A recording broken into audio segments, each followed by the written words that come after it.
आनी चाहिए संयुक्त कार्यक्रम से। और इसी दृष्टिकोण से आज के दिन इस महाधरना का आयोजन हुआ और केंद्र में जो सरकार बनी है, 7 महीने बीत गए।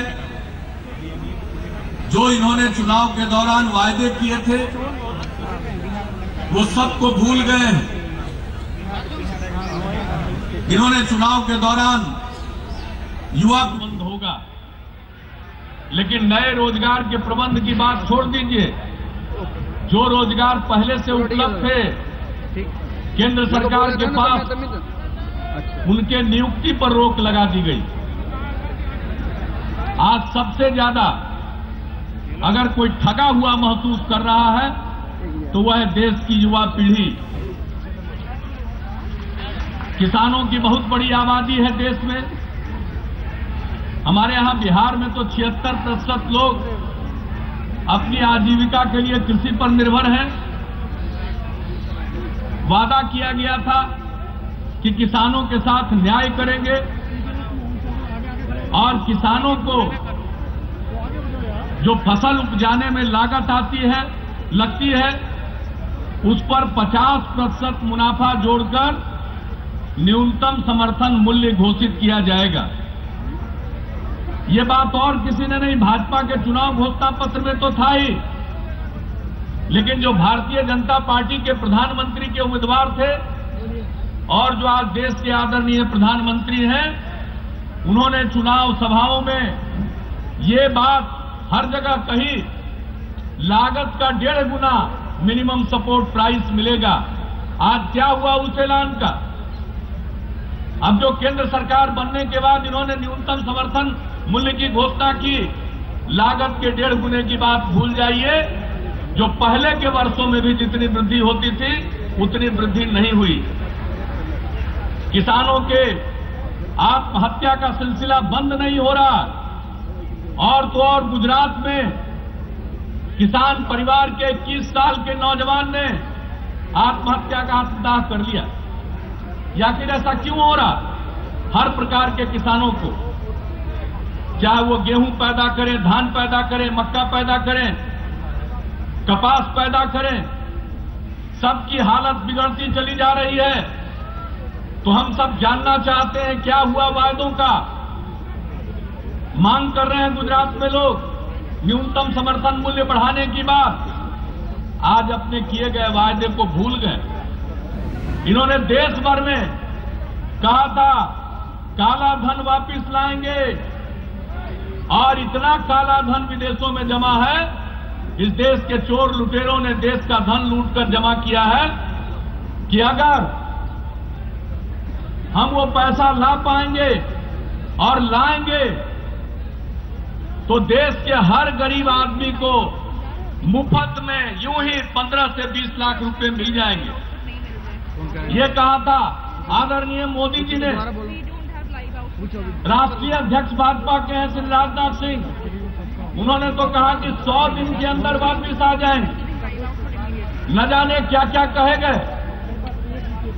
आप सब इतनी संख्या में, ठंड भी हमारे नेताओं को बोलना है, वरना मैं तो अपने हर कार्यक्रम में आज वो उनका ऑडियो कैसेट सुनाता हूं। ये कोई हम लोग आरोप नहीं लगा रहे हैं। ये उन्होंने कहा चुनाव में, साफ तौर पर कहा चुनाव में। अगर आप कहें तो उसको हम सुनावे जो चुनाव के दौरान उन्होंने कहा था।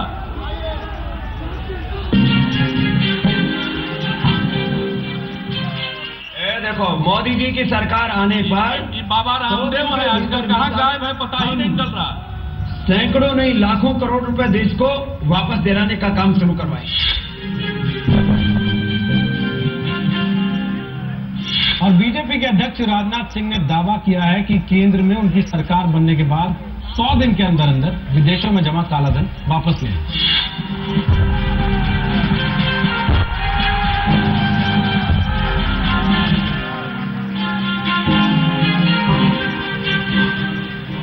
भाइयों बहनों, मुझे बताइए, ये हमारी चोरी किया हुआ पैसा वापस आना चाहिए कि नहीं आना चाहिए? आवाज पहचान रहे हैं या नहीं आप लोग? आवाज पहचान रहे हैं, सुनिए ध्यान चाहिए। ये चोर लुटेरों से एक एक रुपया वापस लेना चाहिए। इस रुपयों पर जनता का अधिकार है कि नहीं है? ये रुपया जनता के काम आना चाहिए। अरे एक बार ये जो चोर लुटेरों के पैसे विदेशी बैंकों में जमा है ना,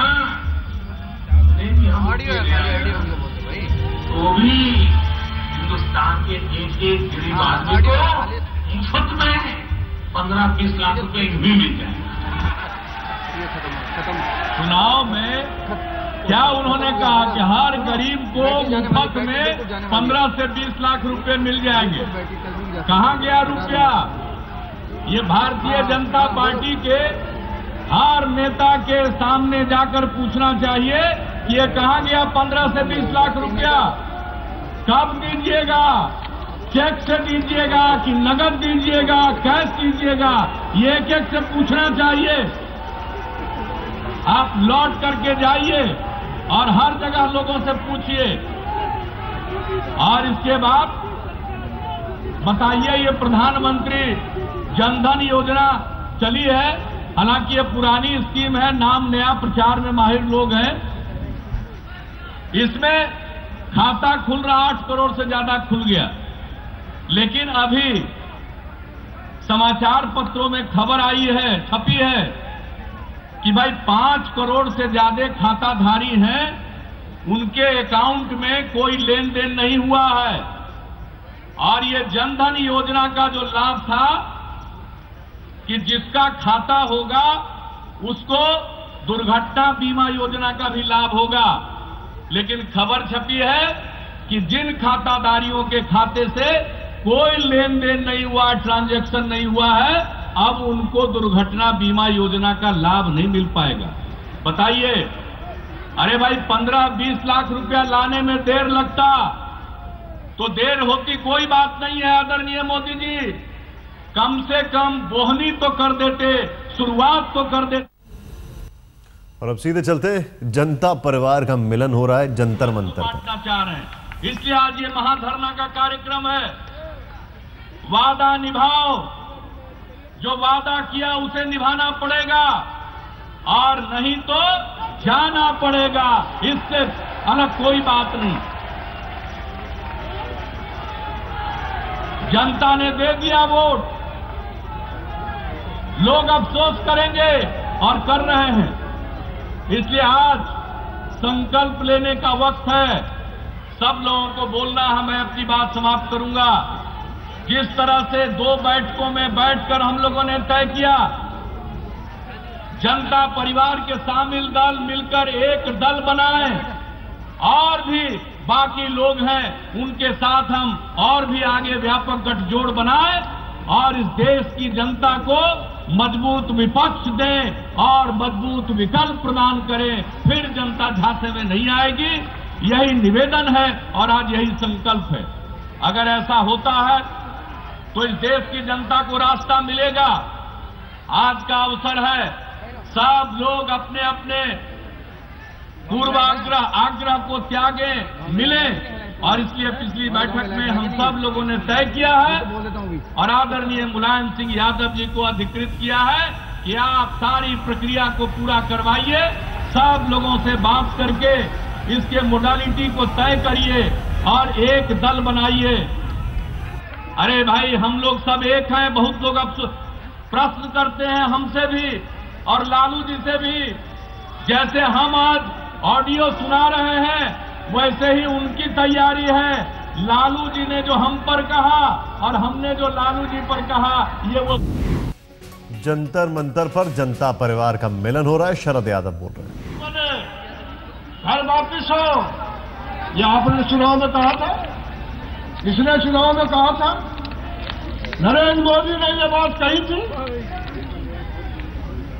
यदि आपको ये लगता है कि सब धर्म का एक धर्म हो जाए तो आओ फिर से चुनाव में, आओ फिर से चुनाव में कहो ये देश में जो चमन है, अलग अलग फूल है, अलग अलग तरह से धर्म और मजहब है, सबसे बड़ा हिंदुस्तान में दुनिया में 2 नंबर का मुसलमान और दूसरे नंबर की संख्या है।